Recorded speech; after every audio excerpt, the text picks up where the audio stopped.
Hello everybody, John here, and on to the garage today. We've got a very interesting day lined up.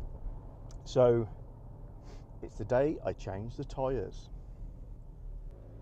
The current tyres on my Navara NP300 Tecna automatic are Continental cross contact, and they've been excellent. They've got 43,000 miles on them, so that's about 70,000 kilometers. Somebody will correct me, I'm sure. So I've had my value out of them, that's for sure. They are not dead.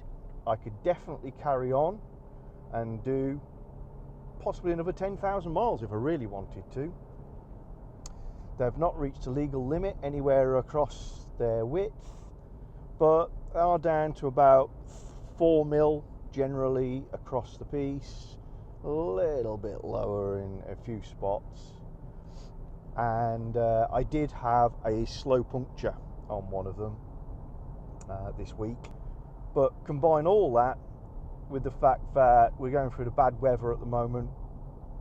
I'm self-employed. If I don't get where I'm going, I don't get paid. Worse still, if I don't get back, I don't get home. Thought good moment to change the tyres. And I could swap them for some more Contis because they've been excellent. But I thought, no, we're going to try something new, do some experiments, and we're going to swap them out for something different. So this is the perfect opportunity on our last day with the Contis to do a few experiments that will allow us to compare it with the new. Before anybody says anything, I know I will be comparing an old set of tyres with a new set of tyres, but I'm an enthusiastic amateur, I am not Pirelli, so you'll have to give me that one. So let's take a look at what the tyres actually look like at the moment. So these are the Contis. They are reasonably rounded off. My overall impression is they're actually worn incredibly well. And again, I'm sure you're going to be looking at this saying, well, you don't need to change them, John. It's true, don't. But they are down to about 4 millimeters. The strong sunlight makes them look a little bit deeper, shadows. But these are not bad. Very even wear, highly recommended. Just giving me no problems. So actually doing this experiment with the new tyres is, you would say, false economy. But I'm interested to see how different it will be on something else. The inside edges have taken more of a hammering. And you can see, I can see, maybe you guys can see from this angle, there is this sort of sawtoothing going on where you get low here, higher here, drop, up, down. And that's kind of caused by scuffing, when the wheels cant over to go around bends, it can cause that sort of thing. If your tracking was really bad, it could cause that sort of thing. But knowing how little rolling resistance is on this vehicle, I very much doubt the tracking is out. And a quick look at the other side, which is the same. But as luck would have it, oops, that is the source of my puncture. So, screw head, nail head, not sure, obviously not going to disturb it because it's just about to go into the shop to have the tyre changed, but it needs something doing to it, so now is just a really good moment, I think. So here we are with the Avons on. You only really appreciate how much your tyres are worn down when you've got new ones on. And these have really deep wet weather grooves, which, as I say, UK roads, realistically, that's probably the most important thing This is quite novel. Got the Avon logo and ZX7 embossed into the centre tread. Not seen that before. On dry conditions, it's the amount of rubber you got in contact with the road that matters most, and you got these nice continuous strips. The sipes, the thin areas, basically sponge up the water and squirt them into the ducts that take them away. I've got some sort of racetrack behind me. Tread on the edge gives a bit of bite in muddier conditions, but these are not off-road tyres. And yeah, this nice continuous tread pattern gives a good low rolling resistance, low noise, and massive ability to deal with water and get rid of that water for UK roads.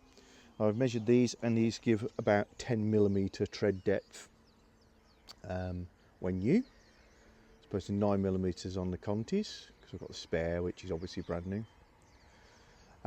Just in case anybody doesn't know, this thing here is called a tread wear indicator. Generally, if you look on the edge of your tyres, you will get a arrow symbol. There you go. And they're frequently spaced around the tyre, and it'll be maybe 6 or 7 of those around the radius. And if you follow the arrow, you get to these things. So you can wear this down until that becomes flush, and then you really do have to change your tyres. I would not recommend letting your tyres get that low. But yeah, very happy with them. Quite a cool looking tyre. Made in Britain. Very happy. I'm just heading off to one of my favourite little testing spots close to home. It's a very straight, reasonably smooth road, but it's usually quite quiet, and do a couple of experiments, and you come in with me. Okay, so first experiment I'm going to do is rolling resistance, and it's not perfect science, but it's going to be pretty good. What I'm going to do is lock the car onto cruise control at the lowest speed I can, just for brevity. 25 mile an hour is the lowest the cruise control will engage. So what I'm going to do is I'm going to pick a particular landmark, cruise past it at 25 on cruise control, and then knock the car into neutral, and we're going to see where we go. Okay, so just put my hazard warnings on in case anything else comes along. We're going to use this Tyres sign as our board, and there we go. Right, we're in neutral. I'm going to see how far we roll. Tyres is the Lincolnshire word for potatoes, if anybody's wondering.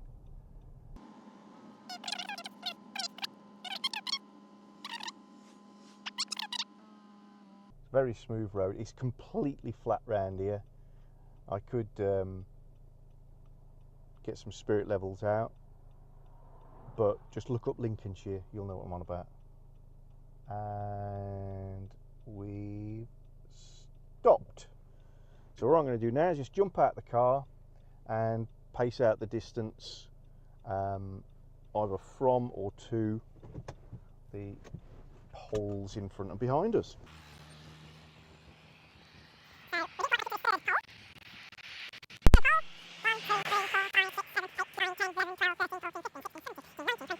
(23, 24, 25, 26 to the front of the car. And of course, I've got a bit of traffic now. So let's get out the way of the other nice people around here. Okay, so this is the rolling resistance check for the Avons.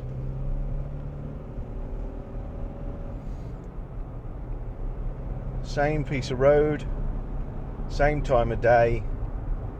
25 there she is, and going past the sign and neutral.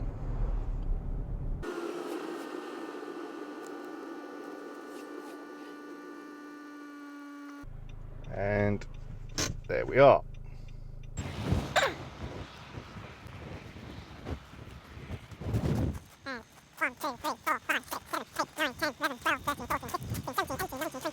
Twenty-three, 24, 25.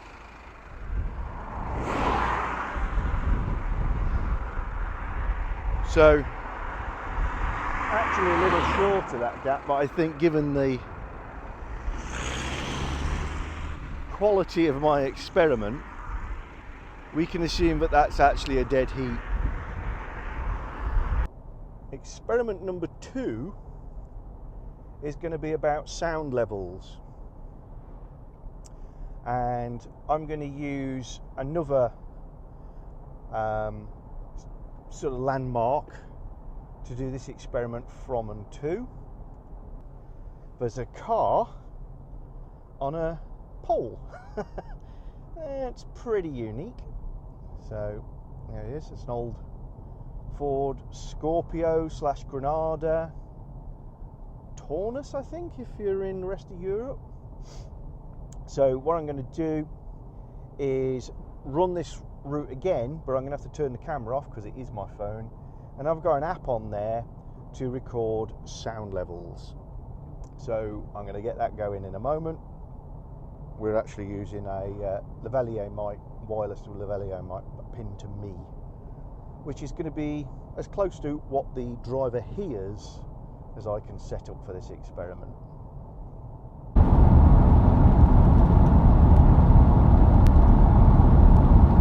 Okay, we're doing 60 miles an hour now, so you get a sense of the ambient sound in the car.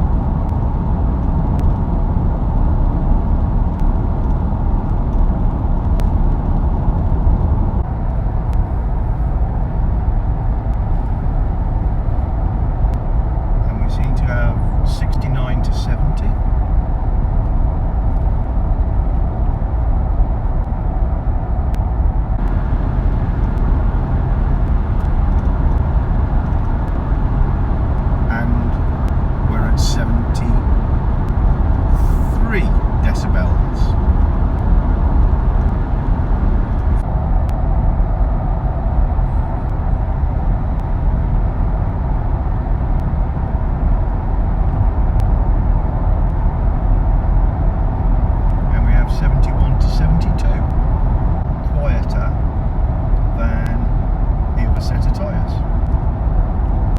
That one is relatively scientific, so we can say that the Avons are the quieter running tyre. In terms of ride comfort, it's obviously a very subjective thing, and I don't have an effective test, so this is purely based on feel. At the moment, I would say that the Avons were very slightly firmer tyres. Maybe they got a stiffer sidewall. Maybe it's just because I've just gone from the Contis, which were worn down, therefore I'd lost some rubber and they'd softened up. Somebody will probably write in and tell me they'll harden up. But yeah, I mean, the differences are so small that, again, I think I'm going to waive them in favour of just the difference between new and old tyres. But these feel just a little firmer. But if you asked me to put money on whether they were firmer or not, I wouldn't be putting anything on it. I'm sure I'll get a few comments from our subscribers, particularly in the States and Canada, saying, why haven't I gone for a set of winter tyres, heading into winter, etc. That's really not a common thing to do in the UK. Certainly lots of people do it, but it is not the norm. The reason for that, our weather is so varied. It's all over the place. But if you wanted to characterise the UK's road and weather conditions, you'd say we alternate between very dry and very wet more than anything. We do have reasonably severe winter periods, but they last usually a few weeks and then interspersed with, again, lots of rain, fog, etc, etc. So it's more common to just go for good quality tyres, and if you're going to emphasize anything, you want to emphasize the ability to deal with really, really heavy rain. Aquaplaning is far more of a risk for most people in the UK than it is dealing with snowy slopes.